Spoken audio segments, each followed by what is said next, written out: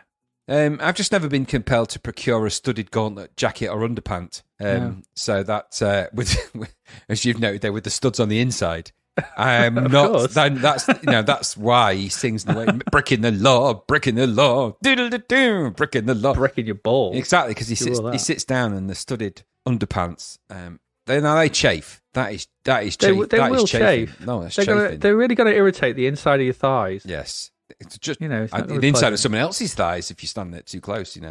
That is serious chafage. Horrible. Number 48. Break out the Sudocrem for that.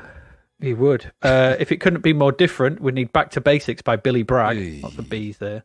This is a collection of Billy Bragg's first 3 releases. It is. Here. The albums Life's a Riot with Spy vs. Spy. Yeah. Is that a separate album? No, that's Life's a Riot with Spy vs. Spy. Brewing Up. With Billy Bragg and the EP Between the Wars. Okay, Brewing Up with Billy. God, that sounds just so boring. Like, have a cup of tea with Billy Bragg. Can you imagine anything duller? These are the recurrent themes of these are highly critical commentary and Thatcherite Britain laced with poetic love songs. So no, I've just it makes me think of that scene in Airplane where there's that guy just talking to that woman, and when it cuts back to her, she's just a skeleton. Yeah, absolutely. That's me with Billy Bragg. Like, oh God. Yeah, I had the unfortunate. When I went, I think I've said this before. When I went to see the Great British Music Weekend, he turned up unannounced. You did, yeah. And what did he play? He must have played these songs. Well, I don't know. It was 1991. He might have well have played them, sort of thing. I don't know, because I was just sort of slack-jawed at the tenacity, of the balls, fact that he just turned up and started playing. Well, get off. Songs like "You Stole My Milk When I Was a Kid" and "Give Me Back My Milk." And, absolutely. Our garden walls collapsed. Yeah, You Invented the Ice Cream, but Where's My Milk was weirdly enough one of his singles, but there you go. Another B is number 57, Bad by LL Cool J. Yeah, Ladies love Cool James. Yeah. They did. Yeah, it features the world's first and last, I suspect, rap ballad, I Need Love. No, there's loads of rap ballads. Is there? This was interesting because I when I read that rap ballad, I was trying to think what other rap ballads would be there. Well, surely the classic one is the one that samples "Every Breath You Take." I mean, that's a rap ballad, isn't it? Is that a rap ballad? Is that Every Breath? Well, I know it's Biggie Smalls' death, wasn't it? But yeah. So I mean, it sounds like a ballad. I suppose it is a ballad. Is it a rap? Is it a rap ballad? Yeah, I suppose it is. Yeah, because it's got. Is it not Tupac? Is it Tupac rapping in it? Yeah, I think so. I genuinely, I'm not up on the. Yeah, there's a lot of rap ballads. It just seemed to me that it was an untapped genre that didn't need to be tapped. Probably not. Maybe it does. Maybe it does. Maybe. Number 91 is Tallulah by the Go-Betweens. Now, you've noted here that this is the 5th album Now, for some reason in my head, I've heard of the Go-Betweens. Wow. So I went looking for them and then realised I've never heard of the Go-Betweens, but the name sounds familiar. Does it sound like the Go-Go's? For some reason. So you're thinking Go-Go's? No, because I did at first think that, but then I went, no, I've heard something about the Go-Betweens. So, Australian indie rock band formed in Brisbane in 1977. Why would I have heard of these? And I've never heard a thing from them. I'll listen to a few singles, some of the more popular singles, but I even had a look on sort of Wikipedia to see if there's anything charted ever anywhere, and barely charted anything. Not even in Australia did they seem to chart. So if any of our Australian listeners would like to say, were they big over there in the 80s? Were the Go-Betweens a big Australian band? They must have been. Sort of missed out. Well, they didn't, because they didn't. None of their albums got higher than number 70 odd, and even on the Australian charts. In the Billabonga chart, they were number 1 for weeks. Admittedly, there's only 6 people in that province. And I'm very sorry that we just lost all our Australian listeners once again. There's not a lot of people in Australia, and they're all on the edges. They're not in the middle. That's At least true, not, actually. that's my understanding of what I was taught in GCSE geography, anyway. Big place, Australia. As big as Europe. And it's mad. It's huge, isn't it? It's massive. Big as Europe. And you've got 30 million population or something. Not even that. I know. Funny enough, I know quite a lot of people in Australia, and quite a lot of people who've moved to and from Australia. It's obviously quite a cool place. So. Well, it's just a hot place where they speak English, so I think it's good where people from this country like to go, innit? Yes, they do. Yes, and clearly, none of them have ever listened to the Go-Betweens. The Go-Betweens, no. Number 66 was the Maria Callas collection by Maria Callas. It is, yes. I don't know who this is. You've noticed stuff here. Yes. I don't know. She was an American-born Greek soprano who was one of the most renowned and influential opera singers of the 20th century. How can you say you've not heard of her? I've never heard of her. If you like your opera, you would know who she is. You've known me a long time. Yeah, and at what point? We've had many conversations about your love of opera. That is true. Opera Winfrey. Oh, okay. That makes more sense now. Yeah. So she was quite famous for her vocal range. I'm not going to go into all the details of it now, but she was very famous for vocal range. But interestingly, she was also, I think, the only way you can describe her is that she was loved by some, loathed by others. She's a bit of a, nowadays, it would be a bit of a, she'd be kind of a person that had been berated on Twitter. So, she'd have been a bit cancel cultured by now. She had odd opinions, lived quite a controversial life in one way or another. Her voice was kind of criticised for being a certain way, and other people heralded it as one of the greatest voices of all time. She's just a very controversial figure in of herself and of its time. It's just, and nowadays, that would be probably a series of Twitter hashtags and things like that, and lots of angry people posting, I'd love her, no, you don't know. She's like the equivalent of Adele, I think, when she cancelled all the shows in Vegas, I suspect. No, that kind of thing. But if you listen to some of her stuff, whether you think she's controversial or not, or whatever you might think of opera or everything else, she has got an incredible, incredible voice. When you look at her, there's nothing to her. She's so slight. She's like the slightest, thinnest woman you've ever seen. You would never imagine that she has the voice like she does. Sadly, she died of a heart attack in 1977, aged 53. But in her time, an incredible performer. And this is obviously a collection that's been released. I don't know what's prompted the release. I don't know. But just if you ever think, have I heard a Maria Callas song? If you ever watched any of the Godfather movies or any movie where any of those Italian sort of gangster movies where there's opera in it at any point, I can guarantee you if it's a woman singing, it's Maria Callas. Okay. I'll take your word for it. I've never heard of her. But 21st of June, Radio Chaos, in at number 25 by Roger Waters. I remember having this on tape. Why? I can't remember where I got this from or why I had this. No idea. I think I bought it. I don't know why or how I ended up with it, but I had the original tape. And I remember it having a black cover with Radio Chaos written on it in green. Yes. Computerized writing. Sounds about right. Is that the one? Yeah, that's the one. So I definitely remember having this and listening to it quite a lot. So, but I remember nothing of it. I can't remember any tracks from it. I just remember listening to it a lot for some strange reason around the time. It does sound quite bleak, which... Roger Waters, what are we expecting? Well, it's a concept album that follows Billy, a mentally and physically disabled man from Wales, forced to live with his uncle David in Los Angeles after his brother Benny, was sent to prison after an act intended to support striking coal miners, and that results in the death of a taxi driver. Following his dismissal from his mining job due to market forces, the album explores Billy's mind and view on the world through an on-air conversation between him and Jim, a disc jockey at a local fictitious radio station named Radio Chaos. Bleak. Yeah, that's what I remember it being. Bleak. It's pink. It's very Pink Floydy, I seem to remember. Yeah, well, yeah. It's the second album after he left Pink Floyd, so it's bound to be a bit Pink Floyd. Yeah, it is. But there you go. Radio Chaos. Number 29, Sold. Sold! By Boy George. Sold to Boy George. So it's his debut solo album. It is. There you go. Yes. Had the single Everything I Own on it. Yeah. Don't remember that. Weirdly, a huge hit. Now, this struck me a bit. This was a huge hit in Italy, where it became George's highest charting and best-selling work, including beating all of his Culture Club stuff. And even though Culture Club were extremely popular in Italy, which baffled me even just those words, Boy George was never more popular than he was with this album. Mad. I mean, you would never imagine that, would you? If someone said, how's his album got along? It's done all right in the UK. America bombed. Italy, though, they are digging it. They are getting... They love it. Apparently, Virgin Records didn't like the overuse of brass on many tracks. I can tell you, lots of stabby trumpets in that whole album. Lots of stabby trumpets. Very stabby. It's the time for stabby trumpets. It was a time for stabby trumpets. Let me take you to the days of high trumpet. Conan the trumpet player. Trumpet. Trump. Your God plays underneath mine. Grab your trumpet.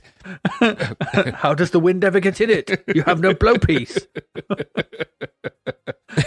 He made that trumpet from a small trumpet. From a bigger trumpet. Crucify him. Play a trumpet in his ear. Of woe. On the trumpet of woe. If he plays a trumpet, you will follow. Your trumpet is so big and well made. I'm shy. For who now is your teacher of the trumpet, if it is not me? I am the trumpet from which you blow. I'm going to have to watch Conan the Barbarian now. You ruined it once before with your crazy talk. Now you've ruined it again. You ruined it because you introduced the words bread and bun into Conan the Barbarian. And from that moment forth, I was watching it and it had all those stupid bun lines in it. And now it's got trumpets in it now. You started. How did I start it off? I don't know. Number 88, Tiger by Tangerine Dream. I am not going to say much about Tangerine Dream because I don't know much about them. We have a friend of the podcast who knows a lot about Tangerine Dream. He spent a great amount of... Well, he spent a significant amount of time trying to educate us about them. We ignored all that shit. Edgar Freese took out a restraining order on him. Carried on with our lives. But this is a surprisingly influential album on people like Matt Gray, C64 composer. The track on this album, Alchemy of the Heart, is used recreated for the Last Ninja 2 soundtrack for the Commodore 64. So you can't. And Matt Gray would openly say that the absolutely you can hear on it. This sort of long synthy stuff, I don't know if it's based on it, but I would, tracks like the Driller track. Oh, yeah. And things like that. They're massively influenced by the sort of early Tangerine Dream stuff, like the Keep soundtrack and things like that. The sounds of the time, totally influential. I think what's important here is that if you listen to modern synth, if you're into that kind of synthwave stuff at the minute, and you listen to some of the newer stuff out there, it's not quite like this, because the newer synthwave stuff's a little bit more dramatic.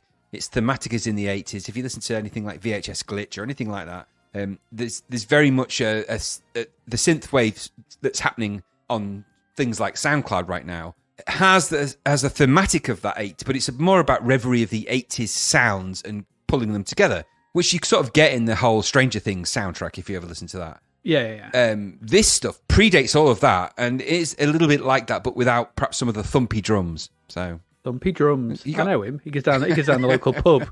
He never shuts up. He does. Always banging the table.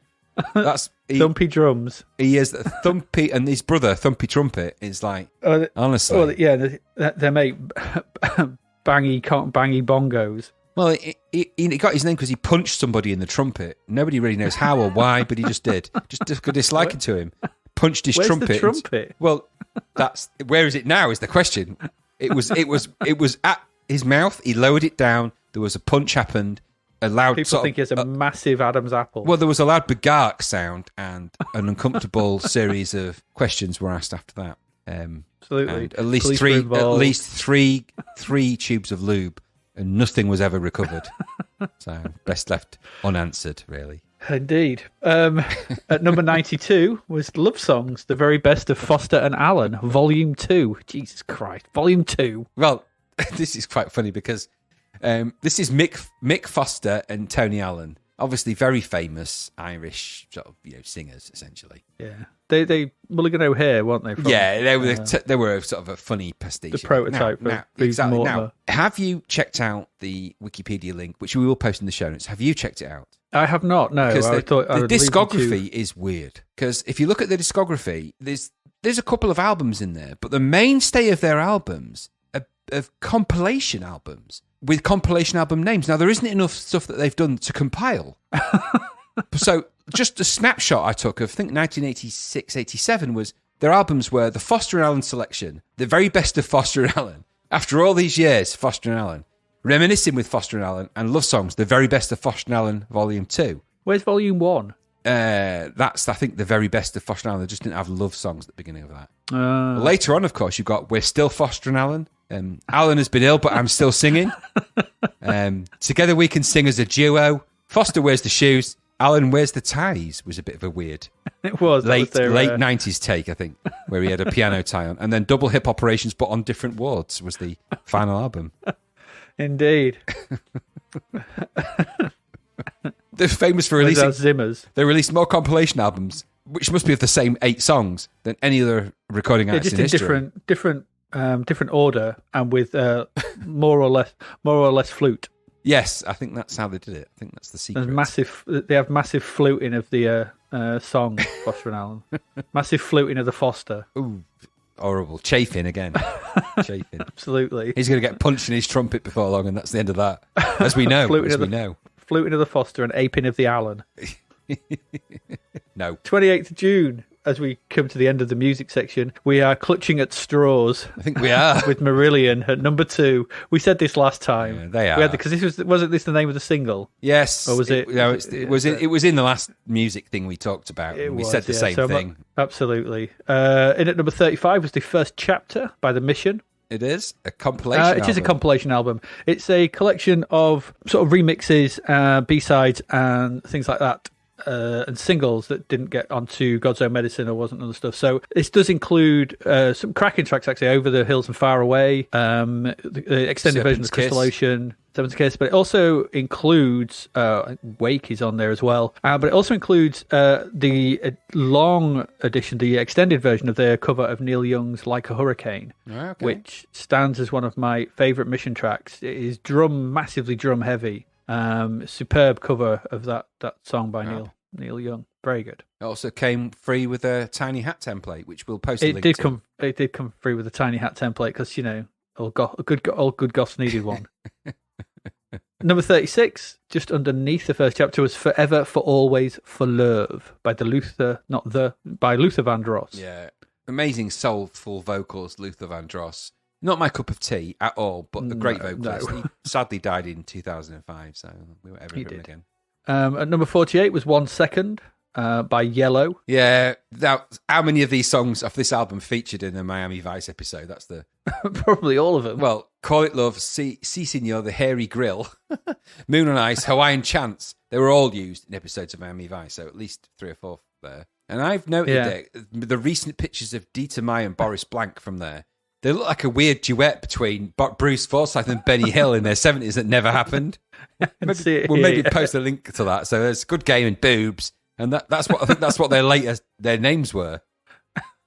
So we'll post that link. Honestly, that looks like Bruce Forsyth, an old Bruce Forsyth and a Benny Hill. I think he looks more like him who did Spit the Dog. Yes, actually, yeah. But what was his name? Roy. What was it? No, what was his name? Who did Spit the Dog? I can't remember his name. I remember Spit the Dog. It was who knows? But he looks like him. He does look a bit like that. Yeah, I was thinking it could be Boris and Boobs. That would be their duo name, like Cannon and Boris Ball. and Boobs. Yeah. Sounds like our Prime Minister. Borison. First name. I am Boris on Boobs. Borison. My name is Borison.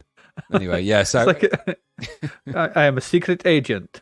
Boobs. Yeah. And of course, again, our friend of the podcast, Gary, was a Gary on Boobs. Gary on Boobs was a very very big Yellow fan. He was. And I don't just mean the colour yellow. It's a joke we said before, but I'll say it again. He actually liked the band Yellow. They're spelt differently. It's just because he used to like walking around going, he did that. That's how he used to talk. So he found a kindred spirit in those Yellow songs where they were just spewing gibberish. Exactly, and it explains why he ate nothing but cheese, because that's all he could... crapped out peas. At number 71 is let's just write that off, shall we? Move on. He did do that, but let's move on. I just like to leave that there. Perfectly rounded. Number 71, Life by Neil Young and Crazy Horse. Yeah, it was the live recording, wasn't it? Though, so they just recorded live in the studio? Yeah, essentially, yeah. So loads of songs about foreign policy issues of the time. I don't like my boat, that. It's Neil Young, isn't it? Fair play to him, though, for taking his stuff off Spotify at the minute. Yeah. Interesting. Unless you're listening to us on Spotify, and we should do the same, but we don't have a... No, we don't have millions of followers and upset people with our weird views, hopefully. Yeah. Exit Zero by Steve Earle and the Dukes in at number 77. Yes. Country singer. I'm out of here. Yeah, we're out of here, yeah. No. Give Me Convenience at number 84 by the Dead Kennedys. Yes. We did. It's too much trumpet. Now, what is your thoughts about the Dead Kennedys? I know California Uber Alles, like you noted, the big one. I recognise some of their other bits and bobs, and I understand they were quite an big influential sort of prototype things.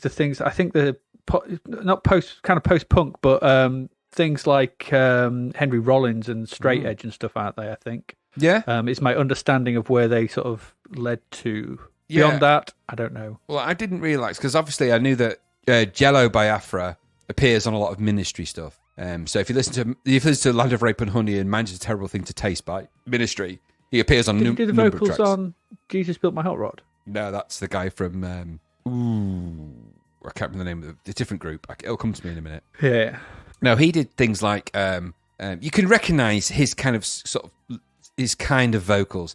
He appears a bit. I think he appears on So What. He appears on a couple of tracks on Land of Rape and Honey by Ministry. He's certainly on Cannibal Song by Ministry off Man's a Terrible Thing to Taste. Ministry essentially, the singer Al Jorgensen and the bassist formed a band with Jello Biafra, which was Lard, which is a kind of a sort of a industrial punk band, which does literally sit in that cusp between the two things. If you like that kind of vibe, and I do kind of like the Dead Kennedys vibe. I had a good listen to some of their stuff earlier. It is very punk, post-punk, industrial. There's a lot of... You can hear the influence that they had on bands like Ministry and some others. But I didn't realise until, by complete chance, that the song I listened to after listening to the Dead Kennedys was Rage Against the Machines, their first album, and I didn't realise how influential they are. If you listen to California Uber Alles and then listen to a Rage Against the Machine track off their first album, you'll hear how influential they were on them. And that made me think there must be a lot of acts out there that are they're obviously a very influential band. And I totally have not listened to them enough. So I'm going to make good on that and try and listen to more Dead Kennedy stuff and see where I get to. No, who knows where it'll lead me. But it's quite interesting. It could lead you to a dark place. Probably be careful. It might lead me to Sammy Hagar's place. Well, that would be coincidental if it did. Seeing as Sammy Hagar was next with Sammy Hagar. Sammy Hagar and Sammy Hagar are at 86. Yeah, weirdly enough, to round up our music. It's not a self-named album. He just knows someone else called Sammy Hagar and just wrote an album about him. It's a common name around where he comes from. The Hagars are all over comes the place. Comes from the same town, Hagar. There's 10 of them. 10 Sammys. It's a nightmare. Look, there's actually, judging by the number you've put, there's 86 of them. 86, yeah. There's 86 Sammy Hagars roaming the world and, doing things. Oh, weirdly. What they do, we don't know. They wear very tight trousers and sing strange, sort of weird sort of synth solos. That's all I know. They wear red a lot. I read that this album was originally released in 1977, so I don't quite know what's happening here. I only really know Sammy Hagar because of the Van Halen thing anyway. But he is also and this is true, a very successful business entrepreneur, including owning bars, clubs, bike shops, a tequila brand, a casino, some restaurants. In fact, he has quite the wide business entrepreneurial profile. So there you go. There you go. So next week on Sammy Hagar's Business Exploits. On what do you own? We'll be talking about Dave Lee Roth and his massive portfolio of gun shops across the south and of his the US. salmon farms that he owns. Yes, And also his Canadian shirts for some reason. Anyway, there you go. That's music. There was a lot. As ever, we hope you enjoyed that because we're going to go for a quick break now. You'll hear some stuff and then we will come back with our last lot of games for this episode. So stick around.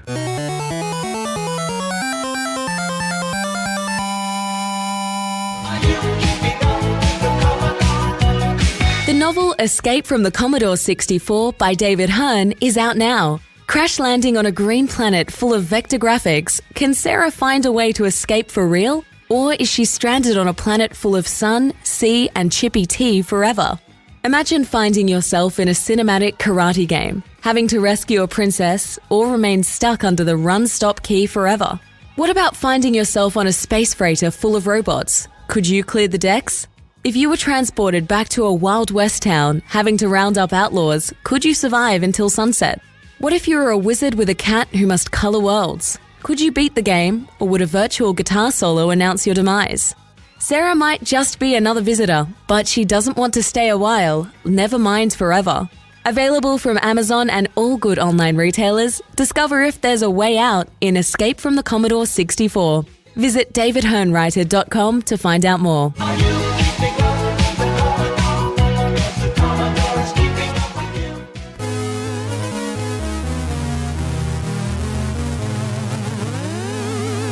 All right, welcome back. Welcome back. That was the music. We've got 6 more games still to come. So let's get into them because we've got some ups and downs as per normal. So let's see what our first one ends up with. So our first one is Nemesis the Warlock. Okay, so Nemesis the Warlock, what is this? Fresh from the pages of 2000 AD. It's another 2000 AD license, but is it ripe for the butchering or have they done something decent with it? Let's have a look. So what is Nemesis the Warlock? I'll just preface this sort of thing. I did read a lot of 2000 AD back in the day, but I think I was past Nemesis the Warlock, so I didn't read a lot of this, I have to say. So if you're a big Nemesis the Warlock aficionado, please forgive that if I get some things wrong. It's like what it is. This seems like a really quite convoluted series of stories and stuff. So Nemesis the Warlock he has his fight against Thomas the Torquemada, and that's brought to the Commodore 64. Thomas the Torquemada and Nemesis the Warlock are enemies. This is far into the future, and they wage war against each other on Termite and other planets. Now, Termite is New Terra, or it's the future Earth. So essentially, Torquemada is a sort of religious fundamentalism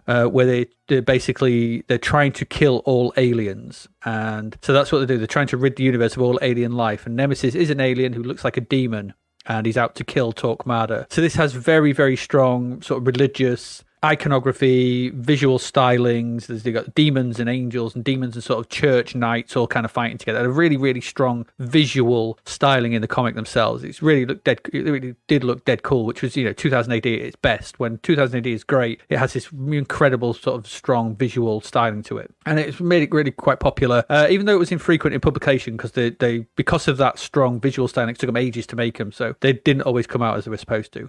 So what we essentially have here is an anti-hero demon out to stop religion gone genocidal, basically. So quite an interesting premise. So what we got anyway, with that in mind, Martech have decided, okay, that's quite a lot, and we have an 8-bit computer. Let's just keep this game simple but effective. Okay, so essentially what we have is the story is kept simple. You as the Nemesis are trying to get to Torquemada to kill him. So what we have is a series of single screen kill fests, because Torquemada has they're called Torquemada's Terminators. They're the sort of guards, the soldiers for Torquemada, and you've got a target number of them to kill on each screen, and you've got to kill in a number of them to progress to the next level and kill even more of them, and so on. So it's a very simple in premise. It's just kill everything. That's it. Survive and kill. So the single screen, as I said, it's designed with a series of platforms, and both you and the Terminators can move freely up and down them. You can jump off, you can walk off the edge. They will do the same. They wander around. They're trying to sort of come at you. If they touch you, they will harm you, and you're wandering from platform to platform. Now, you've got 3 offensive ways of fighting. You can you have a sword swipe. That's your basic one if you've got no further weaponry. So if they come near you, you hold down the fire button and Nemesis will swing his sword, and if he hits contact, it will kill them. You can pick up limited bullets. These are represented by little sort of gun pouch, sort of little dots on the floor, little sort of piles. So you pick them up and that gives you 12 bullets into your gun. Or you can spit acid once per level at them. So you've got to use that when you can. Now all this sounds a mite repetitive. You're just going around a single screen, just killing stuff. But for the time, this game has what I think is really quite a unique feature.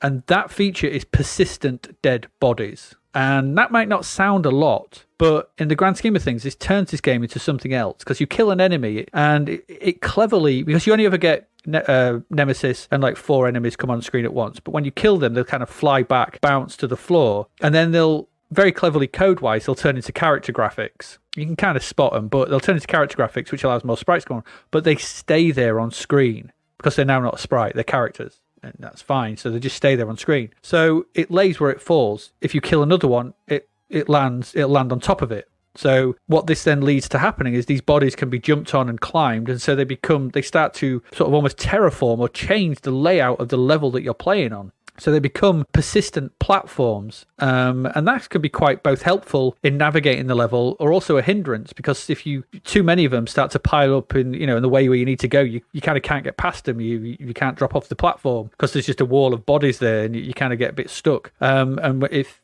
you get stuck, you might not have enough ammo to get yourself out of a tricky situation. So the enemies wander randomly around, and they will also use these piles of bodies as well. If they land on them, they'll be walking on them, they'll jump on them. And so it leads to a quite random feeling to each level, which is unpredictable. Feels the level is kind of changing each time you play it. If they touch you, there's a UI at the bottom. So the screen is split into sort of 3/3, I guess. Top 2/3 is where all the action takes place, and the bottom third has the UI. So the UI has some elements on it. In the bottom left, it's really well drawn as well, the UI at the bottom. The graphics are really nice. So in the bottom left, there is a heart being squeezed by a hand, and essentially that's your health. So the more hits you take as the enemies walk into you or they shoot you, the hand squeezes the heart more and more tightly, and if it's fully squeezed, you die and it's game over. So that's that. In the bottom right of the screen, there is the image of Commodore, which is slowly materializing, sort of pixel by pixel, and the more he appears, the faster his terminators become, and the more likely one of them, when you kill it, will sprout a scythe wielding zombie, and they're near impossible to kill, and you've got to avoid them. They don't last very long, but they're kind of like reminded me of the the purple Crimson Heads. So the Crimson Heads in the Resident Evil remake, where if you don't kill the zombie and you don't burn it, it will come back as a much more powerful enemy. So it's kind of similar to that. And so if you manage to kill enough, you can head to the next level, and the door doesn't appear. You kind of got to work out where it is as well. It's usually just walk off the side, and it all starts again. More dead Terminators, different platform layout, and you've got to shoot more Terminators, and it's repeat.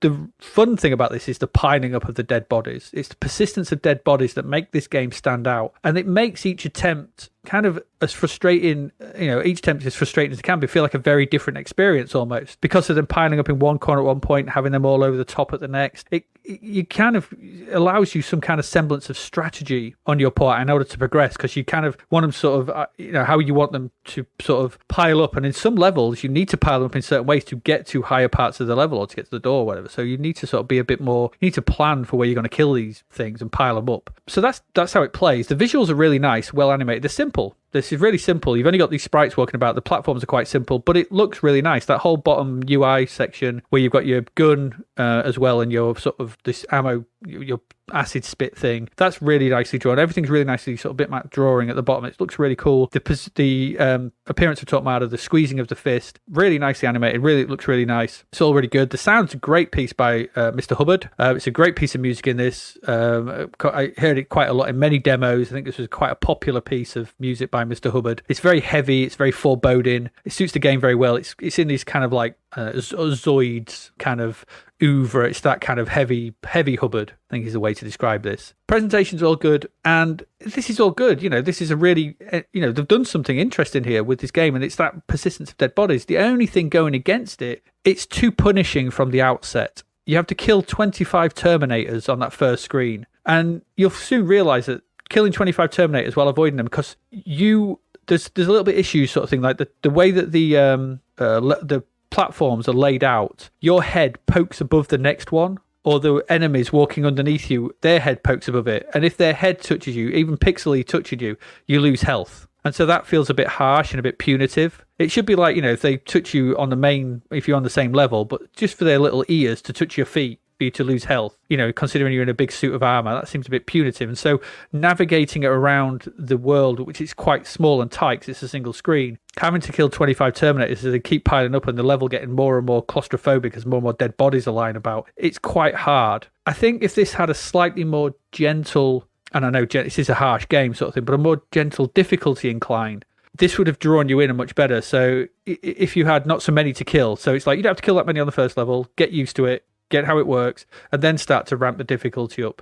It would have worked much better, I think. But as it is, it's really appealing, piling up the dead bodies. The problem is you'll die a lot early. And even in the second screen, there's 29 to kill in the second screen. You're going to do in this a lot. So the thought of doing that first screen time and time again wears on you. It gets a bit, I'm not sure I can face this again. It's not a game I think you can play for long periods. It's kind of one you come back to and have a crack at, see how far you get, and then pull away from again, because it's like, it feels heavy to play this game. It feels heavy going. But that said, it got 70%. It's an interesting and original take, I think. And we've seen the Judge Dredd game, and there's probably other crappy 2000 AD stuff to come. But this does justice to making a good game from the 2000 AD universe. I like my time with this. It's just heavy to play. I don't know if do you feel the same? I don't know. Do you know what I mean? Yeah. It feels like a wearing game. It's like, you've really got to psychologically prepare yourself for getting into this. And it's like, all right, I'm going to play some Nemesis. Yeah, it's a trudge. It's a trudge through this game. Yeah. That's not necessarily a bad thing. I mean, at the end of the day, you're fighting and chopping your way through multiple enemies,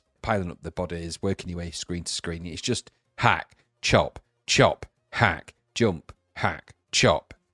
Yeah. And okay, that's okay, because it sort of works. The main area of the screen is nice, as you say, nicely drawn, nicely read. The graphics are good. The medium res, they're a tad samey maybe, but they're nicely animated, very nicely animated, and you can move around the screen really easily. It's nice and fast. There's a lot of brown, blue, and grey on the screen, and I think that can get a bit visually cluttered. And the sprites are quite small contextually, but you've got a nice UI. The game doesn't pretend to have lots of other extraneous stuff to do. You're just hacking things to pieces and piling up bodies. Indeed. Something that comes back later in games like Death Wish 3, where you pile up bodies in that. Yes. So yes. I like the idea of it. It's got the usual kind of shoot/spit acid mega bomb type thing. So it's got kind of a variety of weaponry to use against the enemies, and you do have to pile them up and climb on them to escape some of the levels, which is quite a nice thing. Like you say, it's unusual for that. I found if I was going to be critical, I didn't like the way you had to stop to chop. No, I'd like to. Yeah, that's true. I'd like to run and hack, because sometimes you were chopping in thin air and the enemies would run past you, and it just felt a little bit silly. Yes, yeah. But given the price tag for this and the passable enough game, now I'd never played it. I'd never played this game at all. Oh, would you know? No, and that's because I wasn't really struck on. I was never a huge 2000 AD fan, and I was never massively, certainly, the derivatives of 2000 AD like this totally escaped me. Now, I'd heard the music because of the reasons that you said. It was featured in quite a lot of demos, and it was it was popular Rob Hubbard track because it is quite unique. And the game's passable enough. On playing this now, running around, hacking things to pieces, piling up bodies, there's nothing what's not to like about that. It does what it sets out to do. The music's good. The price tag's about right. The scoring is probably about right for something that's got this kind of repetition of gameplay, and it's generally an okay. It's not bad. It's not a bad game at all. It's certainly a step in the right direction for a 2000 AD type licensed game. So there's been many mistakes made so far with the Judge Dredd things, as we've seen. This is a step in the right direction, and I'm assuming that the tie-in to Nemesis the Warlock is at least given some kind of validation by this game, where you are hacking and slashing and it's tied into the Torquemada thing and all that. So from a non-Nemesis the Warlock fan who just engaged with the game on a purely, that's the name of it and there's other stuff going on in it, I quite enjoyed it graphically, visually, and orally. Quite a good little game, this. So 72% is about right, I think, for what it is. It's the game that Knuckle Busters probably should have been and wasn't. Yes. So I think, and in that, if I look at it in that respect, this is the better thing. You're not flooded with enemies. You've got a fighting chance. But as you rightly point out, this is a hard game. and one of many. And we're going through a bit of a resurgence of difficulty because some of the games in this episode have been really ridiculously hard, and this is one of them. I mean, it took me a while to get off that first screen, and I was thinking, how many more screens are there like this? Because the second screen was even harder, and I'm like, oh my God, I've got to kill more of these things, and I don't know how much chance you really stood about that, but you would come back to it, I think. So, yeah, I enjoyed my time with it. And what's not to like about a good graphic game, lots of chopping up of bodies with a Rob Hubbard soundtrack. Well, like I said, Knucklebusters take note. It should have been that. Indeed it should. And I think that, like I said, that persistence of bodies is a clever evolution. It comes back. Yeah, we see it later, but it's I don't think we've seen it in anything so far. No, I'm trying to think. No, even in zombie movies, they learned when World War Z came out. That was one of the revelationary things was that they piled on each other and climbed over the bodies of other zombies to get to over walls and things. And so that idea of piling up on and piling up on and piling up on things, it's even in Walking Dead and things like that. It's a very interesting concept for anything when it occurs now and again. Yeah, there you go, Nemesis the Warlock. We quite like that, but it's hard and it's heavy. Yes. Suits its source material, I guess. Yes. There you go.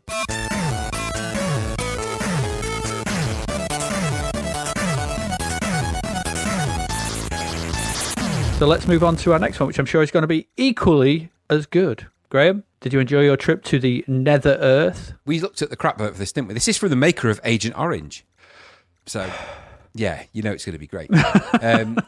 So here we go. We looked at the crap vert, and what did we say we looked at the crap vert for this? We said it looked crap. It looked like someone had spilt a tin of paint. Yeah, well, we weren't far wrong, really. We did. We were. No, we were right. We were right about that saddle, though. So let's just go through I'm going to go through the story because, I should. So many, many, many, many moons ago, the subterranean Insignians, and I put in brackets there, did they smell like cheap deodorant? Because Insignia was a cheap deodorant in the 80s, wasn't it? Buried their way into the Earth's crust. Fragrant invasion of the Earth's crust in giant tunneling machines where they caused trouble and waged war. Living on the surface became impossible, and the human race were quickly undermined. By this, just as an aside, by the way, that plot is exactly the same as Gears of War. I was coming to that, but yes, it is. Oh, sorry. No, that's fine. Yes, so they were So we obviously the underground menace and all the people on the surface were enslaved, doomed, in fact, to produce more robot craft for nefarious purposes. So they're put to work in the factories. Get to work in the factory and make me more robots for my nefarious subterranean doings. My Nether Earthens. Yes. Or maybe it just gave them something to do because you've trashed everything. I don't know. So fighting back had typically been futile until a small group of determined freedom fighters captured an enemy base called Kerberos. And using the captured war machines, they took down 3 other bases, Insignian bases, or using them to catch these other bases. These Insignian bases are Taras, Feratra, and Dioclus. Why do I get these names? You remember them. Taras, Feratra. Anyway, so you play the resistance leader amongst all this, and your initial mission is to scan the isometric landscape in your anti-grav ship, looking for robot factories that house one of the 6 components you need, which are the chassis, the electric support modules, the nuclear phaser missile and cannon weapons. So technically, that's 2 things and 6 weapons. Anyway, you need to move quickly to get to the factories before the awakened enemies will try and kill you. So you land your anti-grav vehicle near the factories, and that unlocks the inventory for that factory. And when you see the inventory screen, you can see what the available parts are, what captured factories there are, and the resource units that are available. And there you can assemble robots for your use. So I'm guessing you're using the enslaved humans to make those. Probably not. No, because they can. So you've got in there and going, you're the slaves that are making these robots. Yeah, can you make me some? Well, we'd rather not, but all right, since you asked. We're here. Okay. Anyway. So you get them to make robots for your use, and you can control these on either a 1-to-1 basis. You can give them a program to run, which will go and do a thing, big track style. No, go 4-5 spaces, drop the apple in my dad's lap or hand, not his lap. That'd be weird, wouldn't it? That'd be a big track. You don't do that. Or you can just set them to kill everything. Just kill everything, which is actually the only mode you're ever going to need in that game. Just kill everything. Just go around killing everything, killing all the insignias they find. Handy that. And the goal of the game is to take over the bases, build more robots, and eventually defeat the Insignians as you do this. Okay, that's the story. That's the plan. That's what the aim was. That's the aim. Mm-hmm. That ain't what happened in the game. All right, that was the plan. That ain't what happened.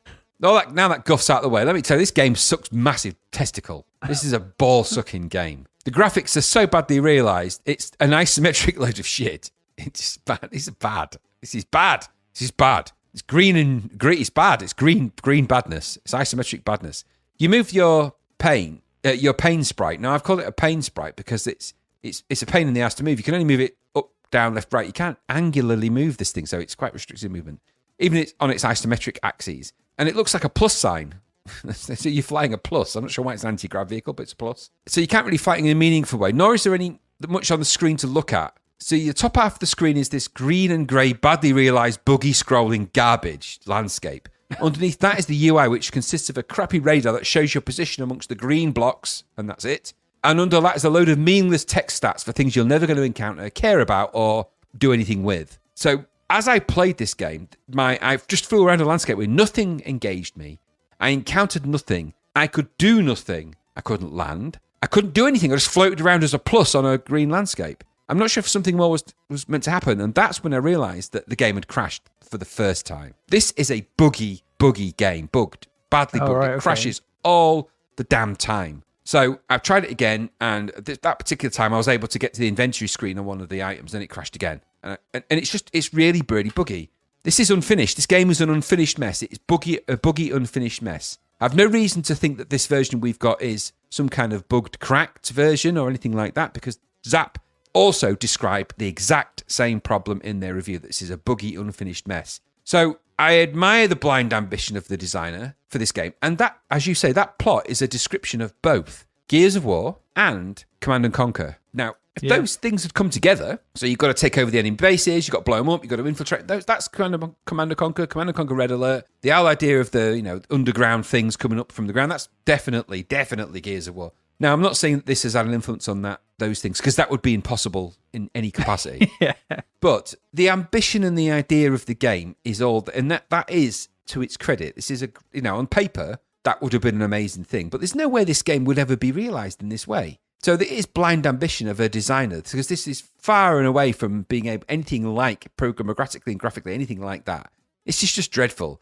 I think actually, without too many competitors, this is probably one of the worst things I've seen on the C64 in terms of crappy unfinished graphics and buggy gameplay, because it didn't play. It's really dreadful. And there's nothing happened. Nothing happened in all the times I played it. Nothing happened. Nothing happened. This is £10 on release. 10 quid. That for this is, what the hell? It's a rip-off, a real rip-off at that price at that time. Because this is not a finished game. And I only hope that people saw the Zapped review at 15%, which is way high for me. I'd have given this in the 1 or 2s, maybe even not even that. This might have been my first 0%. Because what they have what they've released is something that is not working. This is broken. And this is £10. This is why this is a birthday present for some unsuspecting kid.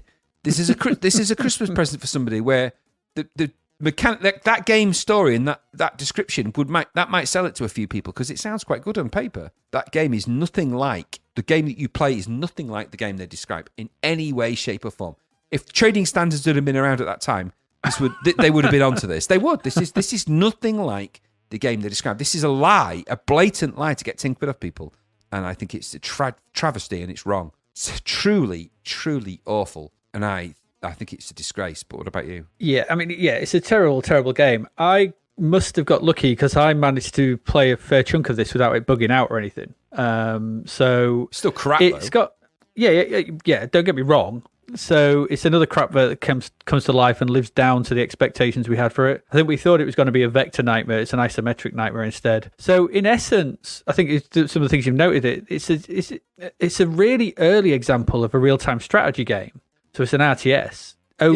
Yeah. Well, on paper. Yeah, well, if you get to, because I got to the point where the RTS stuff was playing, I got it going. So it's problematic. There's many, many problems with this game. So you have to start production in your neutral factories. Once you tick them all up, so those numbers at the bottom do start to tick up if you get your neutral factories, but there's no indication that they're working. This is the problem. So you can get credits to construct robots from various constituent parts when you go back to your base. If you construct one, you can then go onto it and you can control it directly or order it to try and take over, as he said. And I managed to get all that working. I had a robot heading off, doing stuff, went back in and built another one. That was all going. It was all fine. The problem with this game is that, as you've rightly noted, and you're not wrong in anything you've said, is that the ideas far outweigh the presentation and the actual way that this game works. The graphics are bland green and grey with juddery flickering scrolling and a massive amount of judder. It's just awful. There's no real indication of your factories that I could discern on the map, because you've got like that sort of overlay map, haven't you? That sort of Defender-style map in the middle of the screen. So there's no way of knowing which of those green blobby things, which are supposed to be your buildings that are along either side of this road you can just move up and down, are yours, or which one you've got. So you just got to go up and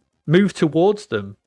Even when you move towards them and they've said, oh, your factory's up and running, there's no indication that it's even producing. So there's no way of telling how you were doing. And so in one go I was playing, I thought I was doing okay, and then suddenly it told I'd lost and it was game over. I was like, oh, didn't know what happened. Okay, fair enough. Next game I got a bit more going, but it is what it is. Way down the line we'll get Dune 2 and Command and Conquer, and there are elements of those in this. And the way you can give orders to your robots is a nice touch, because when you do it and it works, they head off and they kill stuff, which is interesting to watch and see. That's the problem is the crucial element here of keeping you as the player informed of how the progress of the war is going. It's just completely absent. There's no way of knowing anything. So the essence of a real-time strategy game is being aware. Usually in the modern games you don't have, but you can see it in the visuals that are going on, whether they're rushing your base and everything, or there's loads of tanks, and you can tell what's going on. This doesn't have that, so it needed something else, and it doesn't have that, and so it renders the game unpleasant to play and just unenjoyable.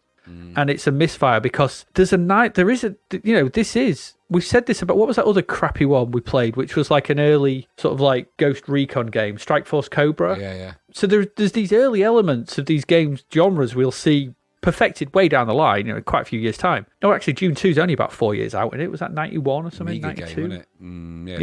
Yeah. So it's not that far away. Yeah. So we will see this in Herzog Zwei as well on the Mega Drive. So we will see these elements, this RTS, appear, and there's nascent parts of that in this. It's just not realised in any way that makes the game really playable, and that's a shame, because I think that's the point I agree with you on massively, that it's just its ideas it can't do them. If someone's got this idea, we're going to do this, and it's just not there. And so it's a bit of a shame, because I think if they'd have taken more time, got it working, this could be like one of those games you look back on and go, oh god, this did it way before it, but it didn't do it because it's, as you said, a buggy mess. It is. And I think there were a couple of occasions where I did get it bugged out on me, but when I did get a full game up and running, I could see what they were going for, but it's still let down by really crap visuals. It is. And at £10, this game should not bug out. It shouldn't. It shouldn't bug out for that, and it does. No. And it must have done that historically, because as I say, Zap did make a note of that. Yeah, and I had a look on the I just had a quick look on, because I was trying to have a look for this, and I found some screenshots of the Spectrum game, and the Spectrum game looks really different. Yeah, and really much more pleasant to look at. It's single color, but it's a higher viewpoint, much more higher. It's probably better, and it has loads more detail in the visuals as well. It probably is. So that might be on the Spectrum an interesting miniature one, but it's not converted very well. No. So, but if it's from the Guardian Agent Orange, I'm not surprised. No. There you go. Nether Earth. Nether botherers again. No. Nether regions. Yeah, it's where it stinks of. It's got the whiff of a bass. Yeah, it's got scrot rot.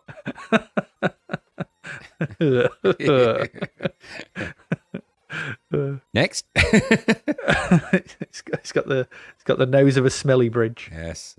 Oh yeah. Next, let's move on quickly. A destructive taint. The tinct is all wrong.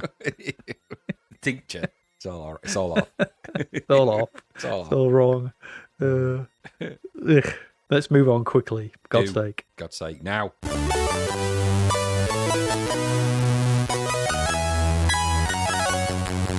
All right, into our next game. So our next one is a budget title. Strange game, this. And I'm going to refer to the manual, such as it is on this. Because did you look at the actual manual for this? No, I didn't. You know how you look. So anyway, you should have. Well, actually, no, don't, because this will come as a nice surprise for you when I read this out for you. Because this is Vampire. This is £2 from Codemasters. There's some strange things about this game, which I'll just sort of note out. So this was a conversion of a Spectrum game or something, but its original game was called Fantomas 2 in Europe or wherever it was made, and it was released here as Vampire by Codemasters. There's some weird stuff about this game. The weirder stuff, though, comes in the manual. So obviously it's a Codemasters release. So in the first part of the manual, you have the basic premise of the game. So this is a basically flick screen platformer, 95 screen platformer. And the story goes, well, actually, the story is weird, but I'm going to read this off the back because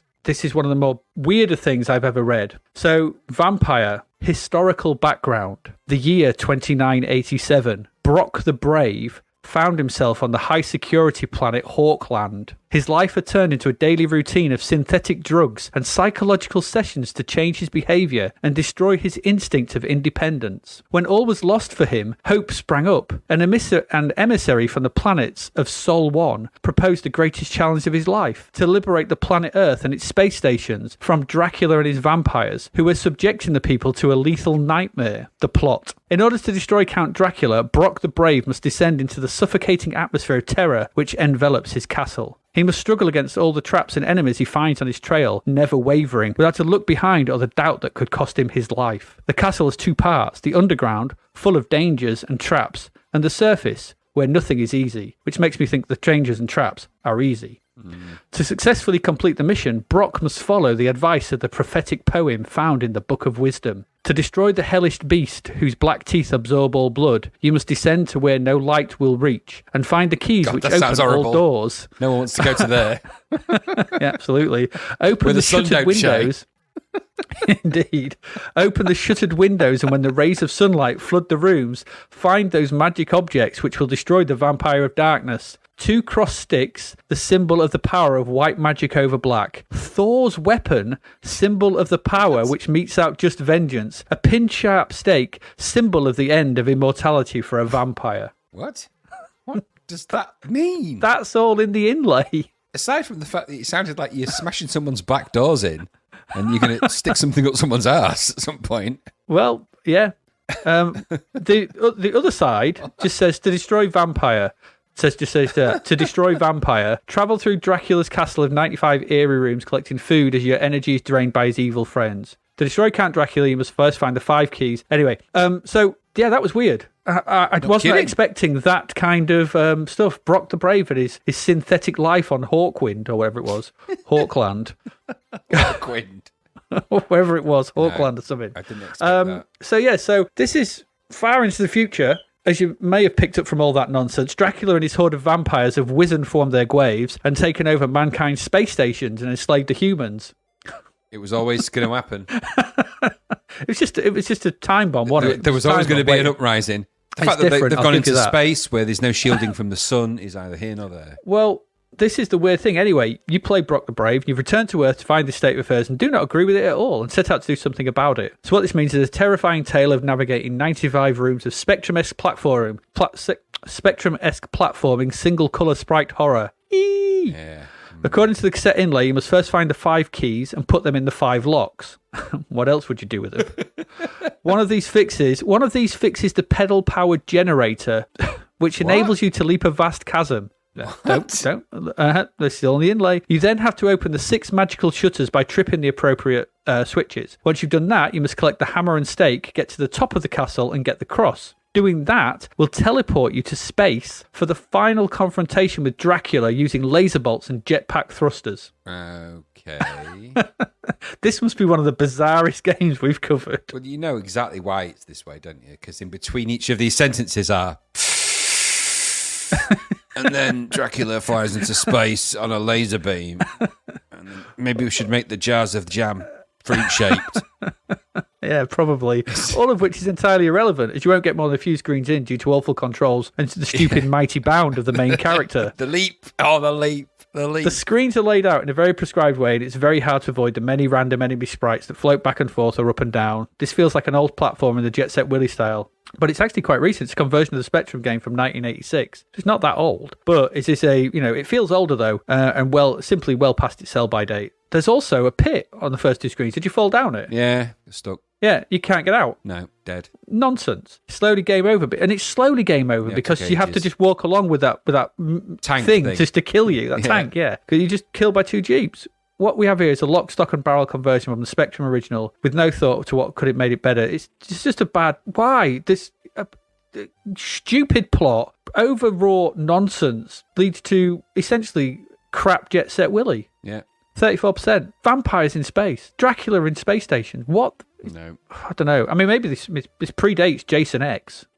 And Hellraiser Friday in space. Friday the 13th and Hellraiser in space. So maybe they're onto something. Maybe they saw this and went, that's the horror. That's the horror way. This icons is the way. in space.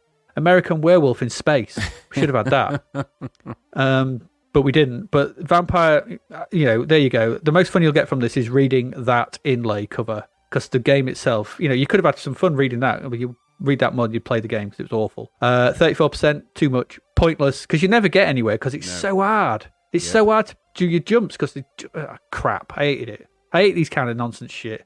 What did you think? This was awful, wasn't it, really? Another Spectrum converted puzzler, collect 'em up nightmare. And now it also had that weird Dave Whittaker music. And I discovered the MO, which is that Dave Whittaker, this is the shortest Dave Whittaker loop so far. It goes, yeah.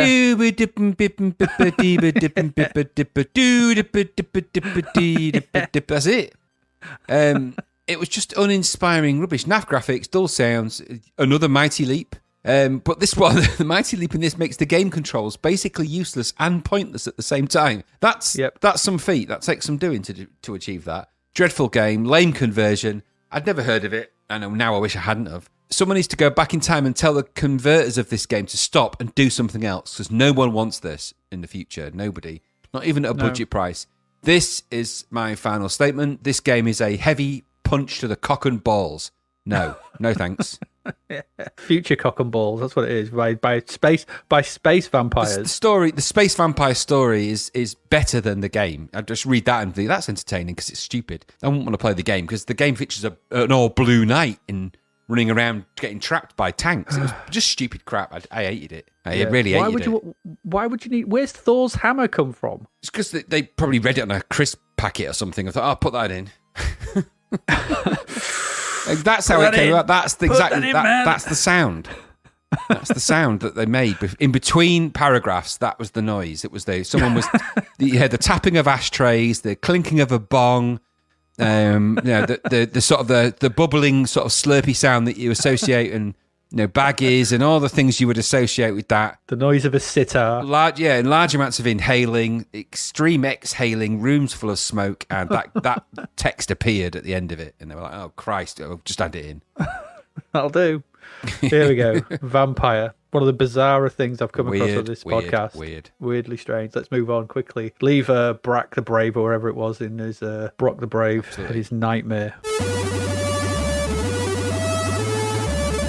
All right, so that's enough of Vampire. Graham, let's take to space once again and tell us all about Star Raiders 2. This is apparently a conversion from an Atari game called The Last Starfighter. So yeah, I've read that as well. I'm not sure which Atari console version it's from. Maybe the Atari 5000 series. I don't know. Apparently, the game inlay states that this is, quote, a game that astounded the world. Star Raiders 2 will leave you stunned. There is simply no other game to compete with its sheer excellence.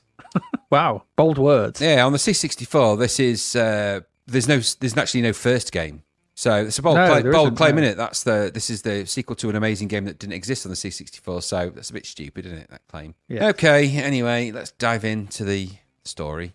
In the game, you must defend your homeworld from the attacking Xylons, while trying to defeat their forces on and off world. Your star system is called Celos 4. Which consists of the planets Arcanium, Ceridius, and Terris, and Imbri. The enemy star system is called Procyon, and consists of 3 planets, Gaon, Morkoth, and of course Xylon. And your ship is called the Liberty Star. Your ship has 3 weapons, the pulse laser cannons, which you can use to zap the Xylons, the ion cannons, which you can use to kill the Xylon destroyers, and the surface starbursts, which are lovely sweets you can distribute. You can just rain down upon cities. Fruity sweets for everyone. Taste the rainbow. which you can use to bomb cities. There's 3 types of Xylon craft. Acrobatic fly fighters, nothing to do with TIE fighters, they're the fly fighters. Fighters. Don't ever say anything different. Not the Foo Fighters, but the fly fighters. They're a tribute band. Saucer-shaped destroyers that will aim for your cities and command ships, which are slow and painful supply ships. The command ship and some of the lexicon of this game is borrowed from the film Last Starfighter, clearly. Command shops. The Xylons are a little bit like the Rylons and stuff like that. Anyway. And the Cylons. Yeah, and other, insert enemy type. So the game displays is kind of no, it isn't 3D. What do you call this view? It's that Buck Rogers style. We've seen a lot of games that do this. So it's 3D. It's 3D. Is it 3D? So yeah. So 3D. The sprites flying around in a view. You zoom towards them as kind of a raster bar ground effect. At least at this particular view, and they'll fly around and you kind of shoot them in a left and right scroll forward and back, that kind of thing. The display. So the display is. That is the main bulk of the screen, so the middle third, I guess. The top left of the display is your score. The next stage from that is the message window where you receive messages. Then you've got your current score on the right. Then you've got what they call the battle window in the game.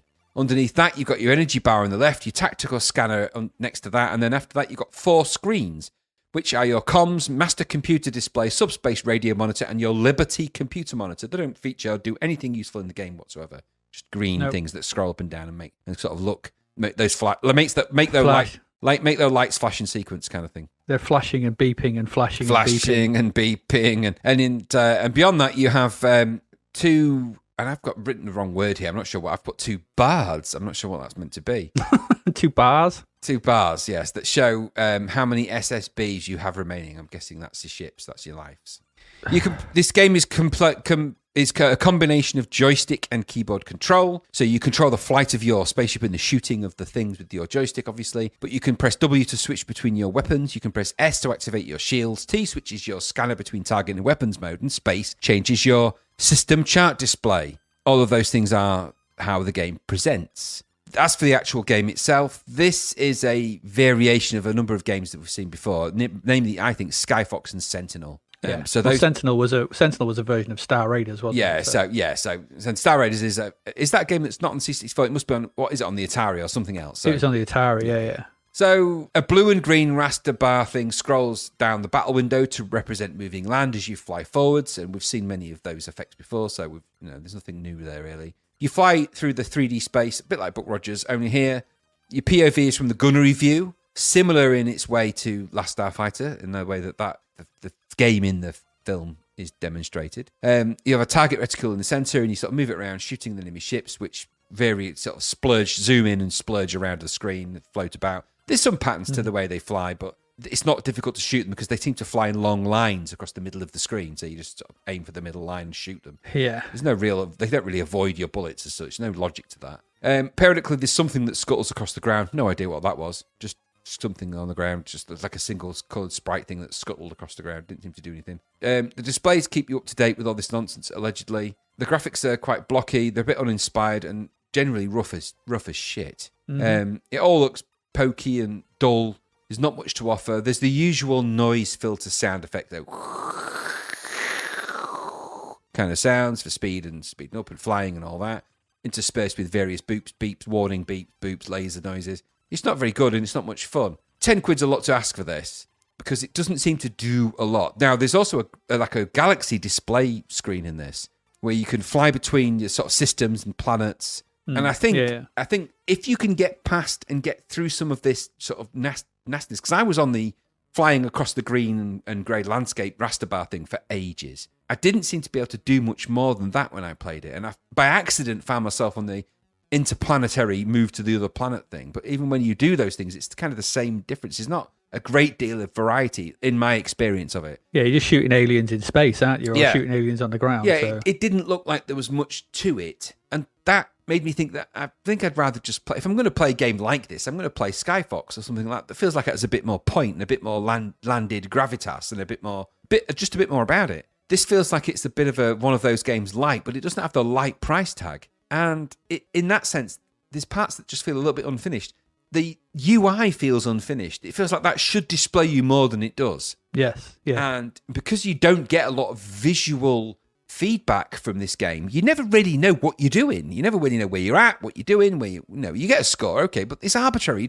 Why would a game like this even need a score? If your mission is to blow up the Xylons and eventually take over and destroy all the various destroyers and planets and do all of those things, why wouldn't there be more information akin to that? And even with that sort of in-between galaxy display thing, there's very limited options into really where that's going to go, which leads you ultimately to a game that's just not very interesting or good, and at £10, quite expensive too. So I don't think I've ever played Star Raiders. I certainly wouldn't rush to play Star Raiders 2. I think there's better games that do this. Sentinel's better than this, and that, what's that saying something? It wasn't amazing, but it's better than this. So there's my take. What about you? Yeah, the Xylons are back. As you noted, in the sequel to the original that never appeared on the C64, so it's like weird.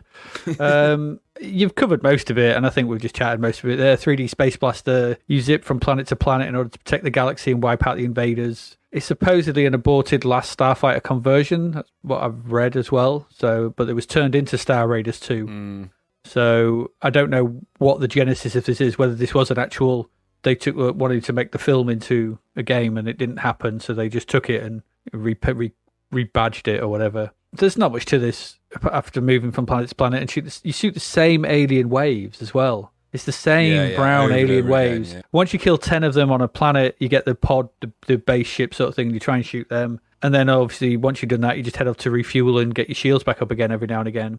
It's dull. I tried getting, because you can, if you click up in the top left of this galaxy map, you can go to the enemy solar system, and then you can attack their planets, but it didn't really seem to be doing much. I don't know. If you want a Star Raiders game, play the Sentinel, because it's way better than this, and it's a budget title. It's, what is it, $2.99? Was it $1.99? $2.99? It was on the Americana label, yeah, wasn't something like that. $2.99. And it's much more enjoyable than this, and it feels, and technologically, I think it was in advance of this. There's some really nice effects and stuff in that Sentinel. Really clever stuff going on in that, and it's a much more fun game to play than this, which is just dull, blocky, Buck Rogers style rubbish. No, I didn't get on with this at all. So this was a big no from me. I didn't enjoy this. It made me just want to go play the Sentinel if I want one of these games. It seemed clearer of purpose, the Sentinel. You kind of knew what you were doing a bit more. Yeah, there's not much visual feedback here, is there? No, and like you said, that HUD is useless. It's a waste of space. Yeah, it is. It doesn't mean anything. Nothing means anything now. So there you go. Don't bother with Star Raiders 2. It's not worth it. Star Raiders poo. Yes, it is. There you go. We got a couple left. Let's move on quickly and get these out of the way.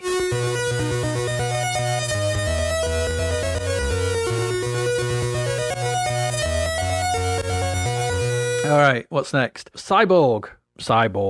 So this is the actual Cyborg game. We had the other one the other week, didn't we? Cyber 1, which was also had the name Cyborg, but Cyber 1, whatever it is. This is the one that we've seen adverts for ages now. This is £9. I didn't notice who this was by. Who's this by? I didn't notice. I didn't make a note of that. Let me have a look. It's by CRL. Okay, CRL. that's right. So CRL. So there's a giant asteroid on its way to Earth. Not like in the travel sense. It's not coming for a visit. It's coming in a fatal collision course sense. Oh, there's the one. And they're just, just what the asteroids. I know, they always wanted to blow us up. In time-honoured fashion, Earth sent out a spaceship with 7 scientists on in order to change the course of the big thing. And that was 2 months ago, and nothing has been heard of them since. I reckon they're just up there partying on the big asteroid.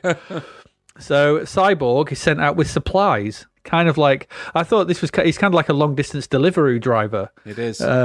He's just headed up, Deliveroo. Dunno, just Uber turns Eats, anyone? Yeah, absolutely. And who ordered this? But he finds that the asteroid is not actually a big rock, but is really an alien spaceship hell-bent on the destruction of Earth. Of course it is. Aren't they all? So he lands on the planet, and it's your job as the cyborg to sort things out and stop the nefarious aliens from pulling off their dirty plans. So what we have here is a pseudo 3D arcade adventure, similar in view to the Ultimate games, Entombed, etc., seen from the right to left instead of left to right, so it's like mirrored. Yeah. So the angle you're looking at it is different. So you see the right walls, these were them, instead of the left walls. Not that it matters. The screen has depth. And you as the titular cyborg can wander in all 4 directions and shoot left to right as well. So this view takes up at the top half of the screen, pretty much. And you also have a host of commands at your disposal and like a little message panel as well in the bottom left. And in the bottom right, there's a sort of inventory or thing you can sort of pull up. You press F1, which is an odd button to press, and you get a host of commands which you can do stuff. So you've got examine, status, inventory, scanner, hold, reload, get, put, and character analysis. I thought it was like maybe you'd sit down with like a psychiatrist or something, answer some questions about what's it like to be a cyborg? Do you know what it is to be human? Do you? Anyway, these can be accessed pressing F1. You select them, and you select them basically with a joystick pressing fire. So if you walk up to, like in the graphics, you walk up to a computer terminal and you press examine, it'll give you a message like, oh, stuff's happened or whatever. Anyway, so you can do that. So you explore the asteroids. You get off your spaceship, which you're first on. The first thing you find is I think it's the scientist ship, which I couldn't get into, so I don't know if you can get into that. I couldn't. And then you wander along a bit further, and you find a lift, so you can go down to 4 floors of this lift. And so you just basically just choose which floor you want to go down. You find some corridors into the depths. You'll find some corridors that are full of enemies, and you will quickly die. That's what will happen. You try again, and the same thing happens. That's it, really. The graphics are okay. The main cyborg, it's a nice animation. It's that 3D effects sort of thing. It's quite nicely animated, although it's got a bit of a blocky hunchback, kind of weird. But I figured if this was going to be a film, he'd be played by Carl Weathers. Because of course he would. Why would it not be? Yeah. So it's quite nice to see a black main character, I suppose, in this. That's quite a nice touch. And I thought the asteroid exterior, when you first got off your spaceship, was quite striking. I quite like the visuals on that. Quite striking use of sort of black and white for the rocks and the shadows and stuff. I thought that was quite nice, and the bumps and rocks and stuff. That was all right. The interiors of the actual spaceship, though, and the corridors are really garish. Yeah. Really strongly coloured. Like the first one I got to was like this bright yellow and blue monstrosity. Like awful or horrible, nightmarish. And I was, there's some things running about, but I was pretty sure I was killed by an expanding top hat at one point. Did you get the kill by that as well? Yeah. You saw that, which is an odd thing. So the main issue with this game is something that we've not said for a while, and that is it feels fiddly to play. Our old friend Fiddly. We've not mentioned Fiddly for a while, but we had said that a lot in the early days. So the movement of the main character doesn't feel good going up and down, and having to press F1 all the time to do anything and be placed in the right spot to check stuff feels fiddly. This game feels not, it feels thinking because there's too much going on. It doesn't feel good to play. It looks nice and the setup is okay, but it's let down by, just dull design and really poor collision detection as well. I'm sure I was shooting stuff, but it wasn't dying.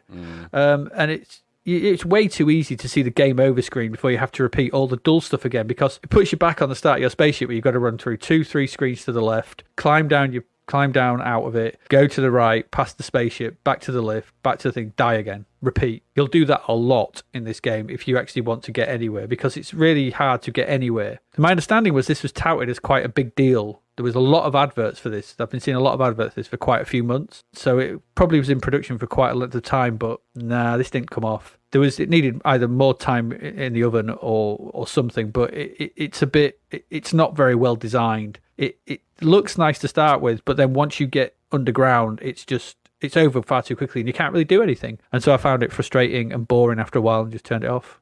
Got 45%. Probably about where I put it. What about you? Yeah, it did look nice, didn't it? There was some nice touches. The sprite animation was quite nice. The backgrounds looked quite cool. As you say, when you first come out of your spaceship, whatever it is you walk out of, that lab thing, onto the planetary background, it is quite striking, actually, that. Nicely drawn and shaded, and there's a nice exploratory feel initially. I didn't like the function key element, and that weird menu thing, and arbitrary commands that seem meaningless in any context. That's one of the killer things about that kind of UI is it has to be contextually relevant, and you need to understand that context.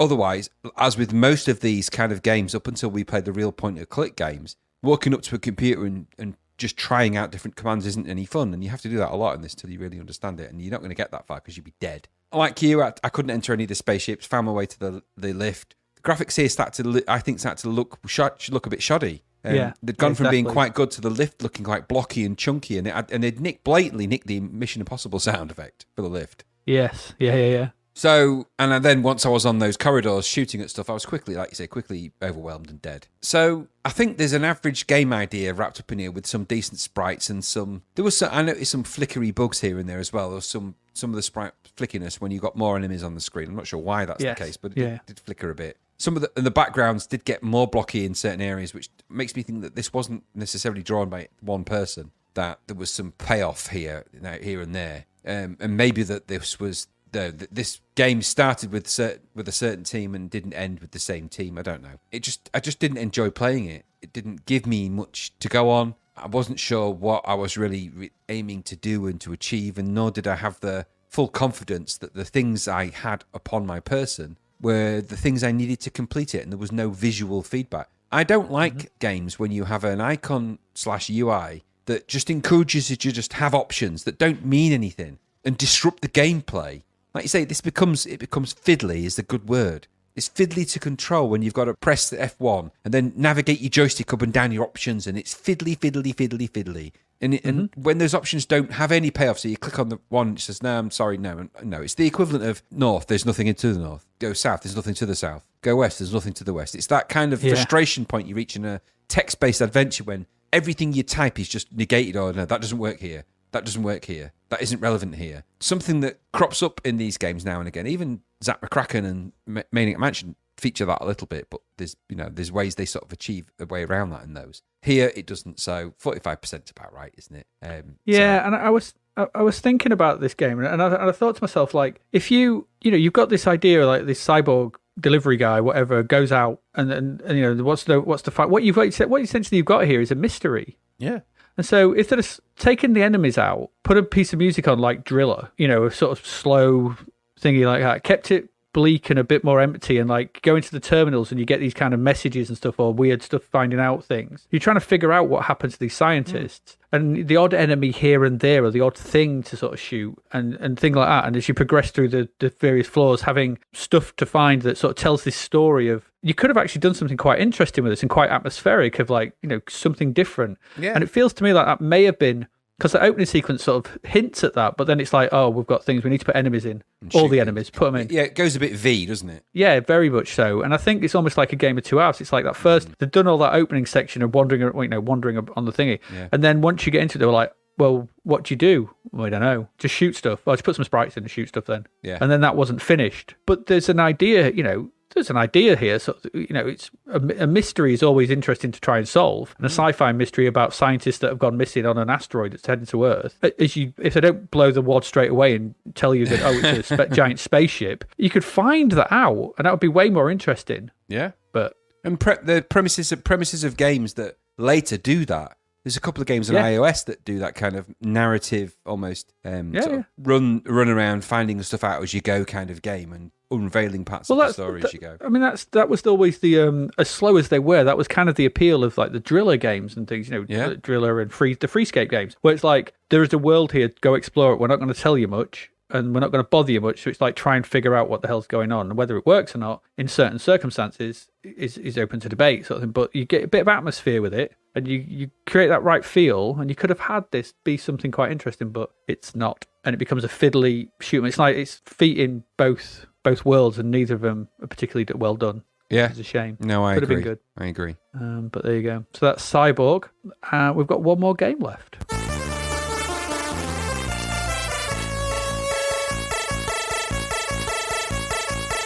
And Graham, this is it's going to be interesting. I'm interested to see what you think to this one. This is our final budget title for this episode and our final game. This is Gods and Heroes. Gods and Heroes from Steve Back, the maker of Hercules. Yep, Mr. Back. And he's back. Yes, he is back. And this is clearly made in the same vein as Hercules. So you've got 50 infuriating screens to clear here, where you've got to navigate platforms, you've got enemies in there, you've got killer plants, you've got leaping around on a vanishing or reappearing platforms, lots of instant death, lots of quick repeated play. It's essentially a direct follow-up in terms of its logic to Hercules. There's a tad more exploratory thinking here. It's not quite as immediately unforgiving. There's still a million ways to die in this, and you need to remember those ways that you're going to die in order to proceed. Essentially, that's this game. So, remember what you did right in screen 1 to go to screen 2. Remember what you know, and you're going to go through that. And it's a pain and gain type game. As with Hercules, the graphics are basic looking, but function and move quickly.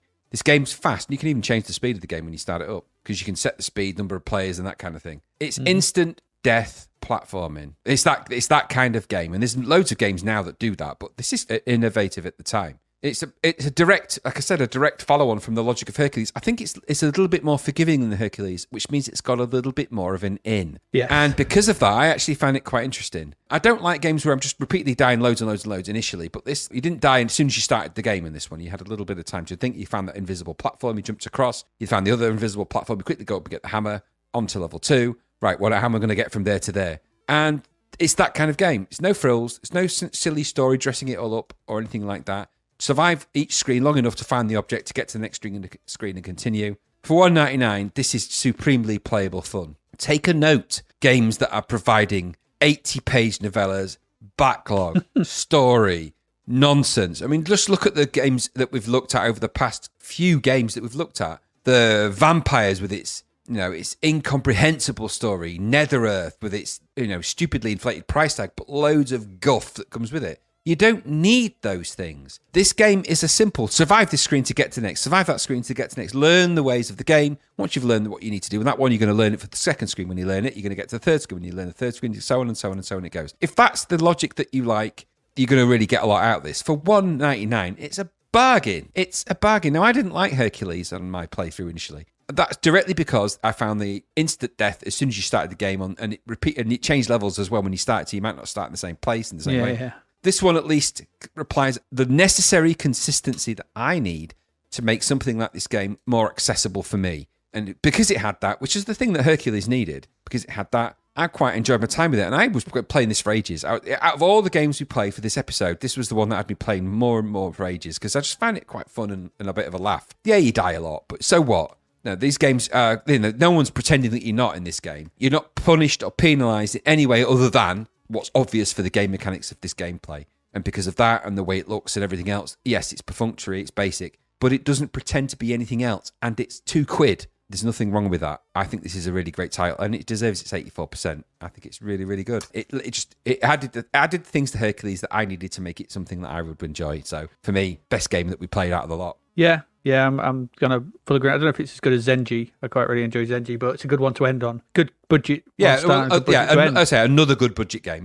Yeah. So it's more. I've put more existential anguish and pain from Mr. Steve Back in this sort of sequel to Hercules. So if you played that, you're gonna know what to expect here, as you've noted. Except the frantic pace of Hercules has been dialed down. Yes. Which is the unremittingly cruel level design has not, though. No.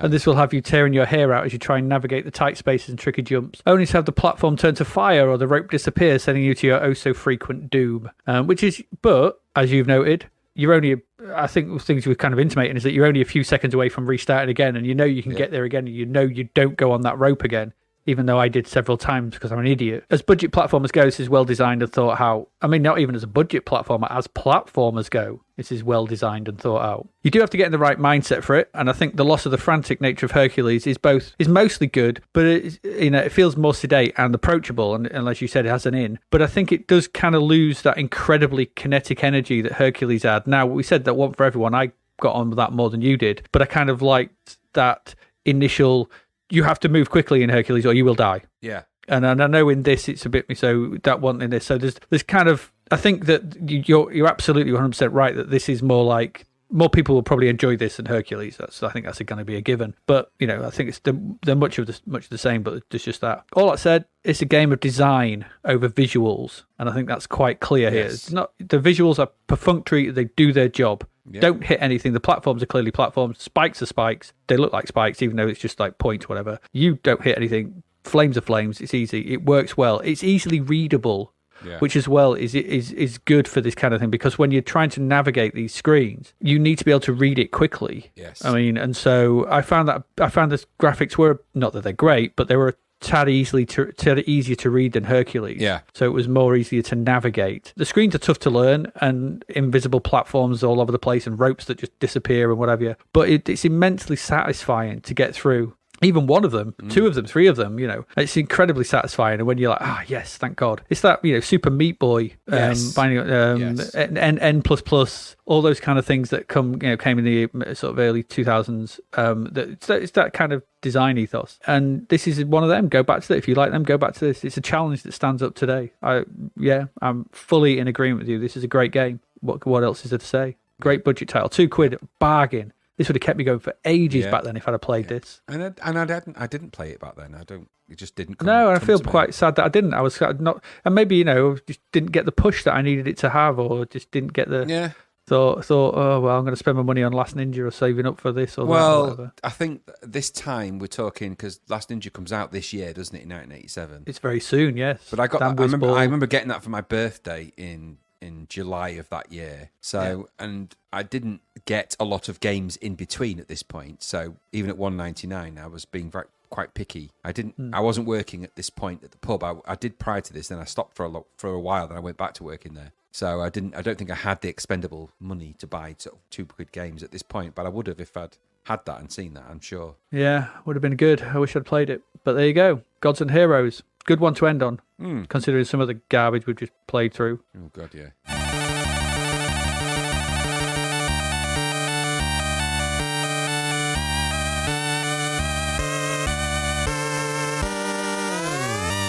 Have played through some bad games. What have we played through? Because that's it for this episode. So we played through the very enjoyable and therapeutic Zenji. We got annoyed at the mighty bound of Masters of the Universe. We were dumbstruck by the crapness of Big Trouble in Little China, big shiting little shiter. We thought Romulus was a colourful nightmare. Kinetik was an uncontrollable good idea. Nemesis the Warlock, body piling. Body count, yeah. Nether Earth, no. Nether regions. Vampire, incomprehensible spectrum nonsense. Garbage. Star Raiders 2, dull space shooting. Cyborg, a good idea with a fiddly game attached to it. And finally, the Gods and Heroes, a cracking platformer, a challenging platformer. I think that's it. It is. That's been us. So just before we go, I'm going to say our usual. If you wish to support the podcast, then you can do that by heading over to our Patreon, which is patreon.com/zapped to the past. And for the price of a pint of beer, usually averagely pint of beer, no matter where you are, probably, or maybe more somewhere, you can help us out each month, and that helps to go towards the server costs and all the things that we're doing. You get to stuff that we're doing, some stuff that's just going on the Patreon. You can also come and join our Discord server, which is building up into a really cool little community where people are having a bit of a laugh and stuff, and we're discussing games. And you get the podcast early as well. We release them on the Friday each week, so you get them a few days earlier. So and with no ads, listen to them, and with no ads, and you can listen to them over the weekend. So you can get in before the rest of the people, the rest of the crowd. Yes, that's it. There you go. That's the hard sell. I don't think I've got anything else to add. Should I let me know what's coming up next week? Yes. Tell you what games we've got. Obviously, we've got film and TV, but we've got another 11 games, which rounds out June 1987. We've got Zolix, The Secret of Kandar, Xenon Ranger, Feud, River Raid, Pitfall 2, Jumpin' Jimmy, Auf Wiedersehen Monty, Death or Glory, Doc the Destroyer, and Hero. There's a batch of old Activision games in there. 3, I think. So that's that. That's first half of June 1987. Graham, you got anything you want to add? No, it's been an interesting but troubling time. I still am reeling from Electric Dreams' Big Trouble in Little China, because it's one of my favourite John Carpenter movies, if not my favourite John Carpenter movie. And it's certainly in my all the films I really like to watch, that's one I really like to watch. So that game still annoys me that they had Egg Chen all in white floating on a cloud like some sort of weird ghost ninja. I don't know what the hell that was. It's just stupid. No one does.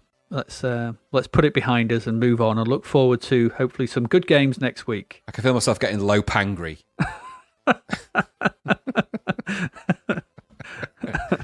Yeah, okay. There you go. It took me ages to think of that. A girl with green eyes. Oh, I'm trying to think of one now. I can't. Jack Bertoff. Jack Bertoff, yeah. Dog Egg Shen. Yeah, Dog Egg Shen. Yeah, Dog Egg Shen. There you go. Egg Shen. Jack Bertoff. And just Wang. Wang. Pure old Wang. Wankoff. That game is a lot of Wang. Wankoff, yeah. Indeed. So on that note, I think we'll sign off. So I have been Adrian Mills. I have been Graham Raddings. And you have been listening to Zapped to the Past, and we will see you again next week. Goodbye.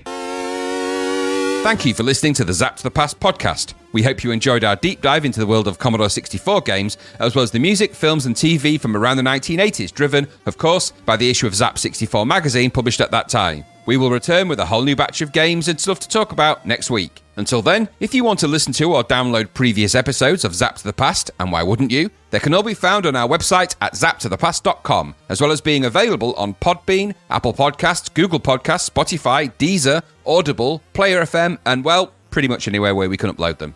By the way, we do always love to hear from our amazing listeners, so if you'd like to contact us about anything in the podcast or beyond, you can do so by emailing us at zappedtothepast@gmail.com. We're also active on Twitter under @ZappTother, as well as Facebook, Instagram, and most social media platforms. Just search for Zapped to the Past and you'll find us. Oh, and if you like the podcast and what we're doing, please do like, share, review, rate us. It really helps. Something, apparently. The Zapped to the Past podcast is written and produced by Adrian Mills and Graham Raddings, and recorded at Flaky Bits 2.0 Studio. All opinions expressed are those of the writers, and while we indeed love Zapped 64 magazine, the Zapped to the Past podcast is not affiliated with it in any way. Stay safe, see you next time, and remember, we play these games so you don't have to.